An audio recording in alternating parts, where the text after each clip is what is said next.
यूं ही नहीं मिलता हर कश्ती को किनारा, राह खुद बनानी पड़ती है।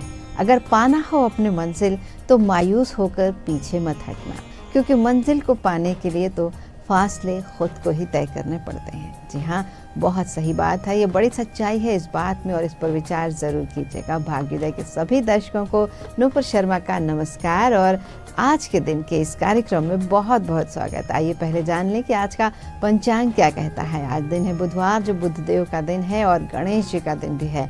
6 नवंबर 2024 है आज की तारीख। कार्तिक मास के शुक्ल पक्ष की पंचमी तिथि है, जो 12:41 तक रहेगी और उसके बाद षष्ठी तिथि का आरंभ होगा। मूल नक्षत्र है आज, जो 11 बजे तक रहेगा दिन में और उसके बाद पूर्वाषाढ़ा नक्षत्र की शुरुआत होगी। सुकर्मा योग 10:50 तक रहेगा और उसके बाद धृति योग का आरंभ हो जाएगा आज के दिन। और राहु काल आज 12:10 से दिन में 1:33 तक और इसलिए आज अभिजीत मुहूर्त नहीं होगा। सूर्य तुला राशि पर है और चंद्रमा धनु राशि पर संचार करेंगे पूरे दिन भर। और आज लाभ पंचमी की तिथि है। सनातन धर्म में छठ महापर्व का खास महत्व है और माना जाता है कि इसमें हम प्रकृति की पूजा करते हैं, प्रकृति के विभिन्न रूपों का अलग अलग प्रकार से पूजन करते हैं, सफाई पर ध्यान देते हैं और अपने चारों ओर नदी की, सरोवर की, जमीन की, अपने आप की और अपने घर की भी सफाई का बहुत ध्यान रखते हैं। और कार्तिक छठ पूजा कैलेंडर की बात करें तो नहाय खाए का दिन है जो बीत चुका है और पूजा का पहला दिन ये होता है। इस दिन व्रती सुबह के स्थान पर दोपहर बाद दातून और स्नान करते हैं, घर की साफ सफाई करते हैं, लौकी, चना दाल और चावल के रूप में शाकाहारी भोजन का सेवन किया जाता है। और आज के दिन से क्रीम, तेल, साबुन का प्रयोग बंद कर दिया जाता है, मंजन का प्रयोग बंद कर दिया जाता है। घर के बाकी लोग भी पर्व की समाप्ति तक सरसों तेल का उपयोग इस दौरान नहीं करते हैं। और उसके बाद खरना का दिन होता है, जो आज यानी 6 नवंबर को है। छठ पूजा का दूसरा और महत्वपूर्ण दिन होता है ये। आज के दिन व्रती पिछली संध्या के भोजन के बाद इस संध्या काल में गुड़ की खीर, घी की रोटी और दूध और फलों का सेवन करती हैं, जिसे नए चूल्हे पर, आम की लकड़ी के चूल्हे पर बनाया जाता है। नया राशन लाकर अलग से इसे बनाया जाता है। इसके बाद छठी माई की पूजा होती है, चंद्रमा के दर्शन किए जाते हैं और परिवार के सदस्यों को इसी भोजन को प्रसाद के रूप में दिया जाता है, जो बहुत ही खास माना जाता है। और इस दिन व्रती बिना सिले हुए वस्त्रों में पूजा करते हैं। अगले दिन होता है संध्या अर्घ, जिसे संझत भी कहते हैं। इस बार ये 7 नवंबर को है और दिन में 12:41 से षष्ठी तिथि प्रारंभ होगी। ये तीसरा दिन, जिस दिन सुबह व्रती नए बनाए गए चूल्हे पर आम की लकड़ी से नए बर्तनों में ठेकुआ और कचौनियाँ प्रसाद बनाते हैं। सूप, दौरा, थाल और कलश को धोकर रंगा जाता है। इनमें प्रसाद और सभी प्रकार के मौसमी फल, सब्जियों के साथ लौंग, इलायची, जायफल, नारियल, मेवे ये सब भी सजाए जाते हैं। और शाम को नदी या सरोवर के तट पर भगवान सूर्य को अर्घ देने का विधान है। घाट पर पानी में खड़े होकर अस्ताचलगामी सूर्य देव को अर्घ के समय जल और दूध अर्पित किया जाता है और छठी मैया की आंचल में प्रसाद भरे सूप से पूजा की जाती है। सूर्यदेव की आराधना के बाद रात में छठी मैया की व्रत कथा सुनी जाती है। सूप में रखी सामग्री बदलकर सुबह के अर्घ की तैयारी की जाती है। और सुबह का अर्घ इस बार 8 नवंबर को है और छठ पर्व के अंतिम दिन है ये। सूर्योदय के पहले व्रती घाट पर पहुंच जाते हैं, जल में खड़े हो जाते हैं और सूप या परात में सामानों के साथ अपनी कामना रखकर उगते सूर्यदेव को अर्घ दिया जाता है। अर्घ देने के लिए व्रतियों को जल देना बड़े पुण्य का, बड़े भाग्य का काम माना जाता है। इसके बाद छठ मैया से संतान की रक्षा और परिवार की सुख शांति की कामना की जाती है। इस अर्घ के साथ ही ये व्रत पूरा हो जाता है। व्रती कच्चे दूध का शरबत पीकर और प्रसाद ग्रहण करके व्रत खोलते हैं, जिसे पारण या पारना कहा जाता है। इस दौरान घाट पर गन्ने का मंडप और रंगोली बनाकर उसकी सजावट की जाती है। इस पूजा और व्रत को करने वालों की सेवा करना, उन्हें पानी और चाय बांटना, प्रसाद चढ़ाना, व्रत के दौरान चढ़ाने के लिए सामान बांटना, व्रतियों की मदद करना, उनका सामान उठाना और मांग कर प्रसाद खाना पुण्य बढ़ाने वाला काम माना जाता है। व्रत संपन्न होने के बाद प्रसाद बांटा जाता है, लेकिन इसे नमक के साथ नहीं खाया जाता, क्योंकि व्रत में नमक का परहेज रहता है। अपनी इच्छा को पूरा करने के लिए, किसी विशेष मान्यता को पूरा करने के लिए पुरुष भी इस व्रत को करते हैं, लेकिन बिना पानी के 2-3 दिनों तक व्रत के लंबे घंटे सहजता से सहन करने के लिए जीवट और तपस्या की जरूरत होती है। कई बार लोग जोड़े से भी इसे करते हैं, लेकिन अपनी आस्था से लोग इन सदियों पुरानी परंपराओं को पूरा करते आ रहे हैं और 4 दिनों का ये व्रत संपन्न करते आ रहे हैं। घाटों और आसपास की साफ सफाई प्रकृति प्रेम का हमें संदेश देती है, जो दीपावली के पहले से ही चालू हो जाती है और इसके लिए कृतज्ञता के साथ रक्षा की प्रार्थना है छठ महापर्व। तो छठी मैया की जय बोलने के साथ ही हम आगे बढ़ते हैं और राशियां और उनसे होने वाले रोगों के बारे में आज जान लेते हैं।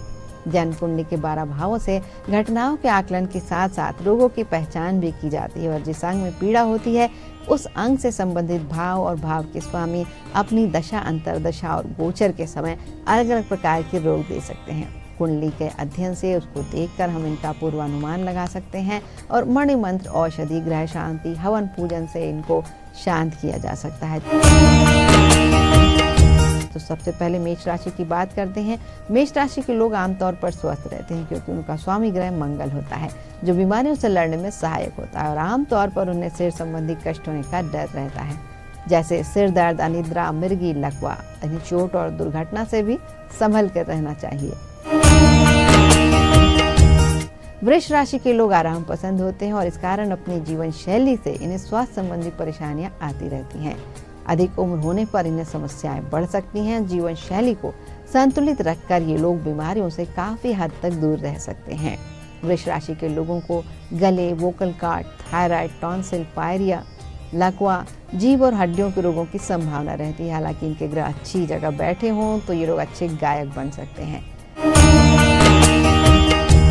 मिथुन राशि के लोग बातें करते समय अपने हाथों का इस्तेमाल अधिक करते हैं और अधिकतर कलात्मक क्षेत्र से जुड़े होते हैं, जिसमें मन मस्तिष्क के बेहतर तालमेल की बहुत ज़रूरत होती है। जब कभी इन पर अशुभ ग्रहों और योगों का प्रभाव पड़ता है तो इनका पाचन तंत्र सीधे प्रभावित होता है। इन्हें सिर दर्द, जीभ, श्वास, नर्वस सिस्टम और रक्तचाप की बीमारियों का सामना करना पड़ता है। इन्हें सांस लेने में परेशानी और घबराहट की समस्या भी हो सकती है, तो मिथुन राशि के जातक इससे थोड़ा सा सावधान रहें।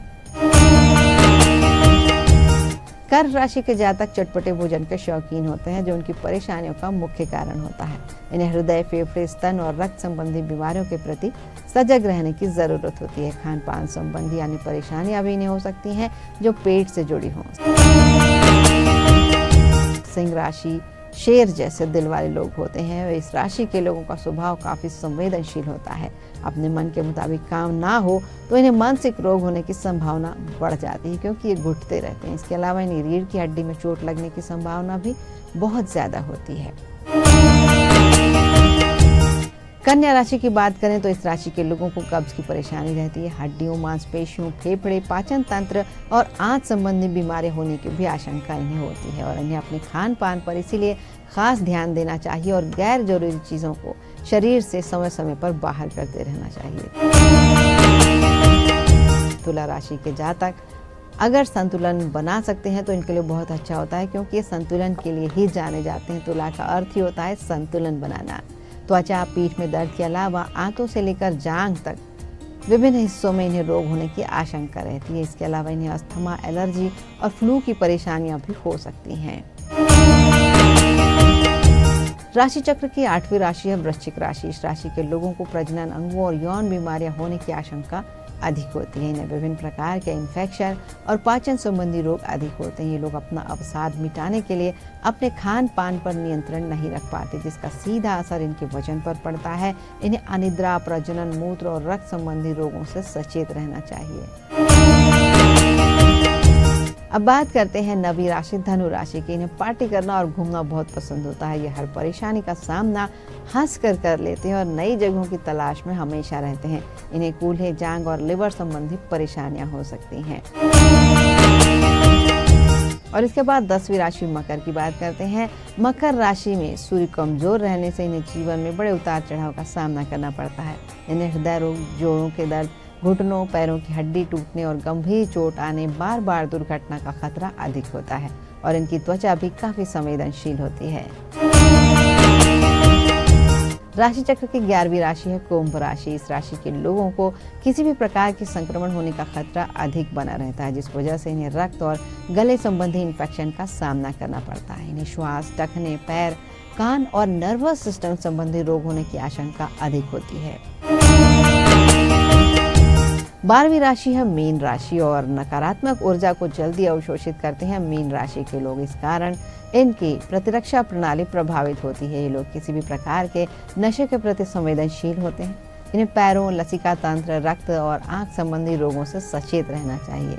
इसके अलावा इन्हें अस्थमा, एलर्जी या फ्लू की शिकायत भी हो सकती है। बदलते मौसम में इन्हें अपना खास ध्यान रखना चाहिए और जो लोग सरल जीवन चाहते हैं उनके लिए मिनिमलिस्ट ये सही जीवन शैली हो सकती है। जीवन शैली का मतलब है कम से कम सामान के साथ जीवन जीना, सिर्फ उन चीज़ों पर ध्यान देना जिनकी वास्तव में जीवन जीने के लिए ज़रूरत है। व्यवस्था से परेशान हैं, ध्यान भटकाने की अपेक्षा एकाग्रता चाहते हैं, खर्च में कटौती करना चाहते हैं तो कम सामान के साथ रहना सही विकल्प हो सकता है। न्यूनतम जीवन शैली का पालन करने वाले केवल उन्हीं सामानों को रखते हैं अपने घर में, अपने जीवन में जो उनके उद्देश्य की पूर्ति करती हों और उन सभी चीज़ों को हटा देते हैं जो उनका ध्यान मुख्य उद्देश्य से भटकाती हैं या व्यर्थ पड़ी रहती हैं, काम नहीं आती हैं।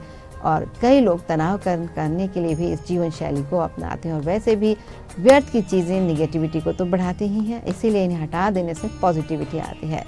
हर व्यक्ति में न्यूनतमवाद अलग अलग प्रकार से हमें दिखाई देता है। ये व्यक्ति पर निर्भर करता है कि वो क्या रखेगा और क्या हटाएगा, किस चीज़ की उसे ज़रूरत है और किस चीज़ की नहीं है, क्योंकि हर व्यक्ति के हिसाब से महत्वपूर्ण चीज़ें अलग अलग हो सकती हैं। अगर शेड्यूल बिजी होता है तो अलमारी व्यवस्थित होना चाहिए। चीज़ों को रखने संभालने का समय नहीं है तो भी ये जीवन शैली लोग अपनाते हैं, क्योंकि इसमें प्रतिबद्धताएं कम होती हैं, सामान कम होता है, भटकाव कम होता है, देखभाल और सफाई कम करनी पड़ती है।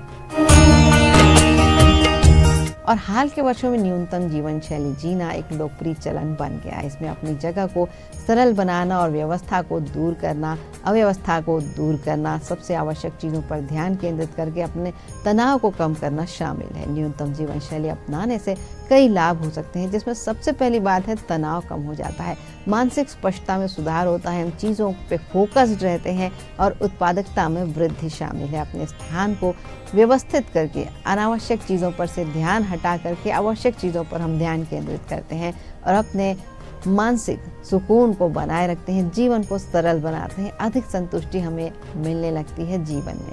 अपनी जगह को सरल बनाने, अपने तनाव कम करने के लिए कुछ सुझाव भी आपके काम जरूर आ सकते हैं। न्यूनतम जीवन शैली का मतलब अपनी सारी चीज़ों से छुटकारा पाना नहीं है, बल्कि इसका मतलब है सबसे ज़रूरी चीज़ों को अपने आसपास रखना। तो शुरुआत वहाँ से करें जिसकी आपको ज़रूरत नहीं है, लंबे समय से जिसका उपयोग नहीं हुआ है, उन सब चीज़ों को हटा दें।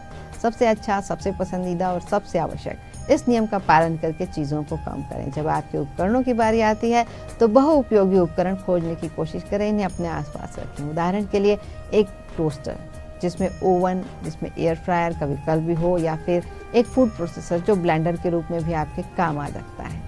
कपड़े एक और ऐसी चीज़ है जिसे जमा करना आसान है, खासकर अगर आप ऐसी जगह रहते हैं जहाँ चारों मौसम होते हैं और आपको हमेशा अपनी अलमारी को बदलने की ज़रूरत होती है। अपनी अलमारी को छोटा करने का सबसे आसान तरीका है हर चीज़ को आजमाना। ऐसी कोई भी चीज़ हटा दें जो आपको फिट ना हो, जिसमें आप आत्मविश्वास महसूस ना करें, और ऐसे जूते दान कर दें जो आरामदायक ना हो। आप कैप्सूल वार्डरोब में बदलाव करना भी शुरू कर सकते हैं और इसका मतलब है कि आपके पास रोज़ाना पहनने के लिए ज़रूरी हर चीज़ होगी, साथ ही आपके पास कम से कम अलमारियाँ होंगी। और आप मिक्स एंड मैच भी कर सकते हैं। भविष्य के लिए खास मौक़ों के लिए कपड़े किराए पर लेने का विचार कर सकते हैं, ज्वेलरी किराए पर ले सकते हैं और इसके लिए आप कोई भी नया आउटफिट खरीदें जिसे आप सिर्फ एक बार ही पहन सकते हैं। इससे आपके घर के सामान की शुरुआती सफाई कुछ लोगों के लिए राहत भरी हो सकती है, दूसरों के लिए चुनौतीपूर्ण हो सकती है और कुछ लोगों के लिए बोरिंग भी हो सकती है। हालांकि एक मिनिमलिस्ट जीवन शैली बनाए रखना बाहरी लोगों की तुलना में बहुत अधिक आंतरिक प्रक्रिया है और अपनी मानसिकता को बदलना सफलता पाने का सबसे महत्वपूर्ण हिस्सा है, ये समझ लीजिए। माइंडफुलनेस का अभ्यास करना, खासकर जब आप खरीदारी करते हैं तो और न्यूनतमवाद की ओर आगे बढ़ते हैं तो उसका एक महत्वपूर्ण हिस्सा है कि आप कम खरीदारी करें। खरीदारी करने से पहले ये कल्पना करने की कोशिश करें कि ये वस्तु आपके जीवन में कैसे फिट होगी, आप इसका कितनी बार उपयोग करेंगे, कैसे रखेंगे और क्या ये आपके लिए ज़रूरी है। यहाँ खुद को संयमित रखना भी महत्वपूर्ण है। न्यूनतम जीवन शैली अपनाने का एक बड़ा बदलाव है आपके जीवन में जो आता है इससे, इसलिए रातों रात परिपूर्ण होने की उम्मीद खुद से ना करें। खुद को बदलाव करने और ये पता लगाने के लिए समय दें कि आपके लिए क्या कारगर है और आप क्या चाहते हैं। मिनिमलिस्ट लाइफस्टाइल के कुछ लाभ भी होते हैं, इससे हर व्यक्ति के लिए अलग अलग हो सकते हैं इसके लाभ, और लेकिन इससे शारीरिक, मानसिक और भावनात्मक रूप से जगह बनाने में मदद मिलती है अपने आप के लिए। कुछ लोगों को अत्यधिक व्यवस्था से चिंता हो सकती है, इसलिए न्यूनतम जीवन शैली अपनाने से कुछ हद तक इससे राहत मिल सकती है। यह एहसास कि आपको कम ज़रूरत है आपको पैसे बचाने में भी मदद करेगा, क्योंकि आप उन चीज़ों को खरीदने से बचेंगे जिनकी आपको ज़रूरत नहीं है। आप ये भी पा सकते हैं कि अति सूक्ष्मवाद भौतिक चीज़ों के प्रति आपके लगाव को कम करने में मदद करता है, जो आपके मानसिक स्वास्थ्य को बेहतर बनाने या आपके पास जो कुछ भी है उससे आपकी संतुष्टि को बढ़ाने में मदद कर सकता है।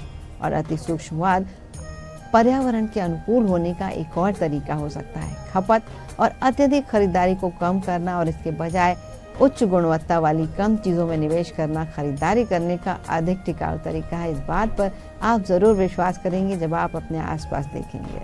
अपने स्थान को व्यवस्थित करें, इसका मतलब है कि अपने घर या कार्यस्थल में व्यवस्था फैलाने वाली किसी भी अनावश्यक वस्तु से छुटकारा पाएं। तो आज की बात यहीं तक, और अगले एपिसोड में आपसे फिर मुलाकात होगी।